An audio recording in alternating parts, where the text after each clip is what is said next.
All right, concatenate variations are given another name in the social science literature.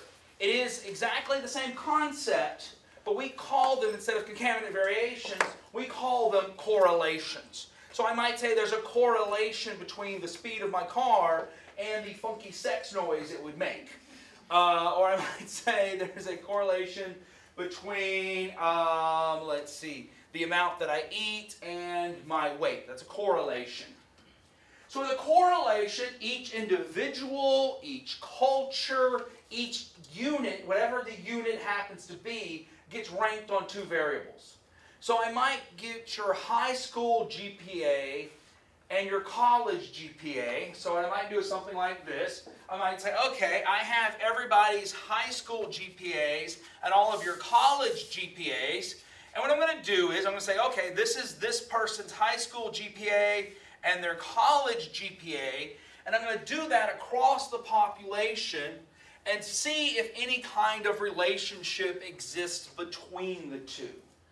We're going to say any kind of relationship. One of the most common, not the only, but one of the most common is a correlation, which is why we're going to introduce it here. There are other types of relationships, but a correlation is the most common one we look for. And there are three main types of correlations that we find. And all correlation means is that two things vary together. Height and weight are correlated. Income and, let's see, income and stress are related to each other. Let's see what else is related. Let's go with, I've already done it. If I did education, education and future salary are correlated or related. If they both go up together, that is, the two things increase together, we say this is a positive correlation. Positive here does not mean good, desirable, what we want. Positive here simply means the two things go up together. So for example, I might find, I go out and I just simply ask everyone, how much violent TV do you watch? Ignoring the question of what counts as violent TV. And I go, well, how many acts of aggression do you commit on a regular basis? All right. Ignoring the difficulties in that today. What I tend to find is people who watch more violent TV are more likely to commit acts of aggression, and people who commit more acts of aggression are more likely to watch violent TV. These two things are correlated. Or now what I can say is these two things are positively correlated. So from now on, I'm going to try to specify when I say these two things are correlated, I'm going to say these two things are positively correlated. They go up together. Well, the other main one is that one could go up while the other goes down. And this is called negative correlation. Negative doesn't mean bad, undesirable. All it means is one goes up, the other goes down.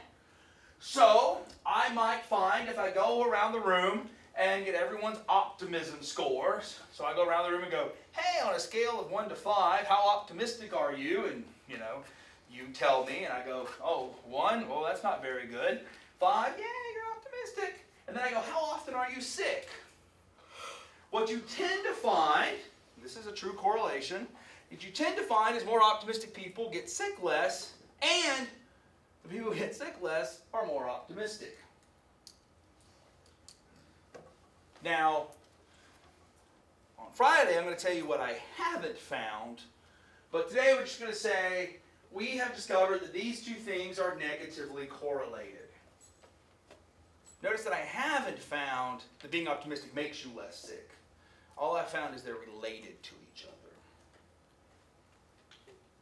Any questions about positive versus negative? What might the third one be? No correlation. The third is just no correlation. Many people have tried to find a correlation between the phases of the moon and any kind of lunacy or criminal activity. In fact, that's where the word lunacy comes from luna. People believe the moon made people crazy. The data there, I actually have seen some data suggesting this, but then I see it and go, really? Doesn't seem good, but I'm not going to.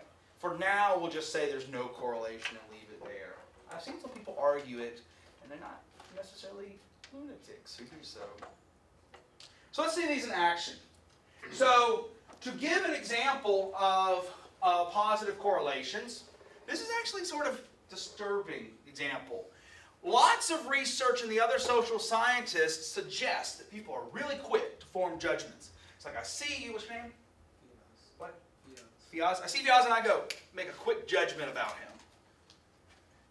Here's what's disturbing is that people have shown that people make quick judgments and then keep those judgments. That's kind of disturbing. Well, what psychologists can do is we can test whether or not this is the case. This is some cool experiments that people have done. So let me show you sort of lay out the sort of general correlational idea. What they did is they asked some people to view pictures of someone, and they just said, you know, stare at this picture for a while and let me know what you think of them. All right, so we get a judgment. And then they asked other people to judge the person after only viewing them for like half a second. Right, flash your picture up. Boom. Tell me how honest this person looks. Boom. Tell me how competent they look. Boom. So these people get however much time they want. These people over here, half second. All right, so every person's going to have, that is, every picture, unlimited or not, is going to have a rating on this scale. And so we're going to have a plot for every single person. Right? So we're going to go, all right. And what we tend to find is these two things are highly correlated. That is, after seeing you for half a second, I might make the same judgment that someone who sees you for 3 minutes makes. Does that disturb you? What if people form their opinion of you and then keep it? And then keep it. That's going to be the sort of disturbing part about this. How would we show the sort of... Now, this isn't going to be a perfect experiment, and I'm not trying to introduce it as a perfect experiment, but it's certainly something that gives us pause, especially after we just finished an election season where, if I remember correctly, people spent nearly $1 billion across the country in elections. I may have that number wrong, but it's certainly in that neighborhood. Well, other researchers got a hold of some data. This is not from the last election cycle, but it's enough to make you disturbed.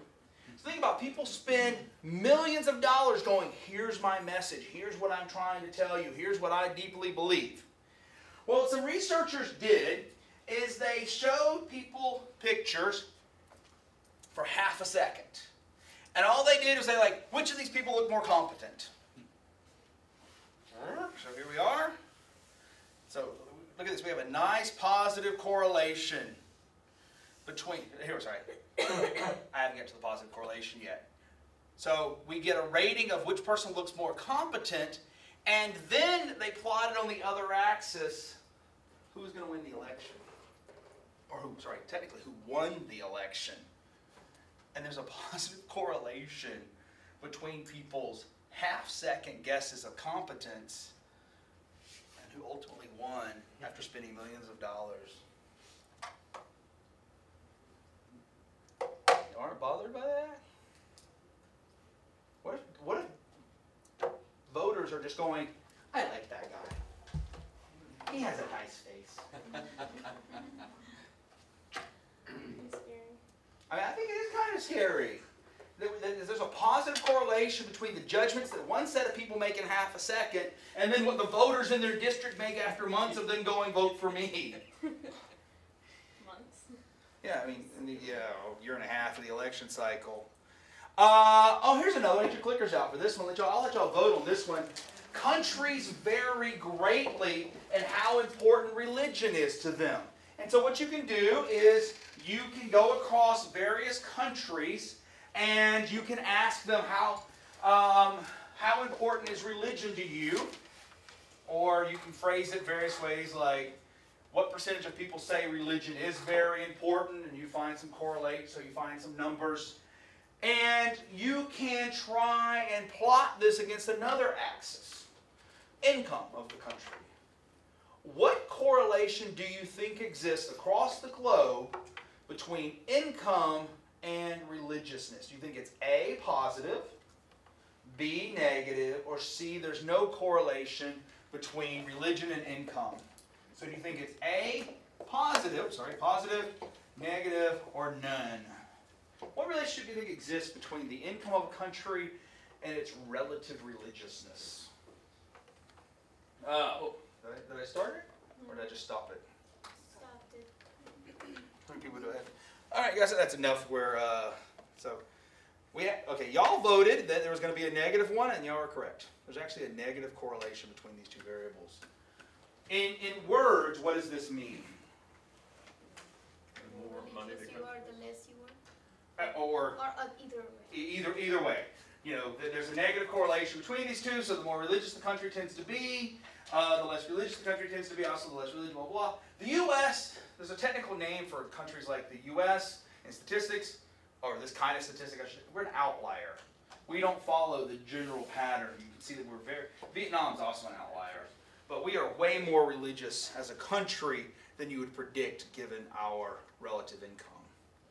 So this gives us some ideas to go, So then what other social scientists do is they go, well, this is the general pattern, and they look at why the U.S. might be such an exception to the rule, to the general pattern. So it's kind of cool stuff.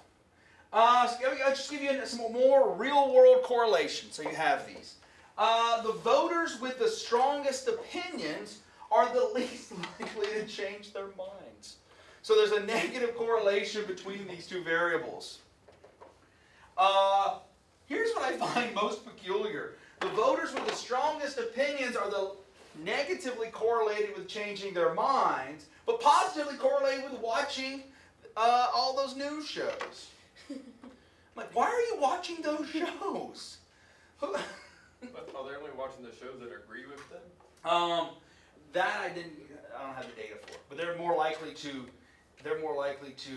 say they watch the Talking Head shows and all of those types of things. I don't know if it's what they agree with or not, but let's say they're watching the ones they don't agree with. They're not changing their minds.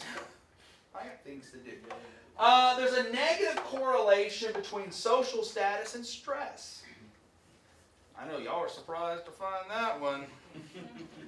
I was surprised to find that the wealthy are less stressed than the rest of us. Woo! Poor them. I'll give you another. There's a negative correlation between meaning in life. That is, people who say they have a meaning to their life are less likely to have addictions, or people who have addictions are, let's see if I can plot this the right way. So we have meaning of life and addictions. It looks like this. So we can say the people with fewer addictions say they have more meaning in their life, and also people with higher meaning in life say they have fewer addictions. And a positive correlation between meaning in life and well-being. So you can plot and you can go, oh, okay, intriguing that. I'll give you another one here. There's a negative correlation between age. So, all right, we have age and openness to new experiences. That's sort of intriguing. That as people get older, they tend to be less open to trying new things. I'm going to show you there's a caveat to that one. I hope you agree with it, because it seems to be true. No, you find this across a lot of domains, whether it's music, food, clothing, piercings, you know. They research this in some weird ways.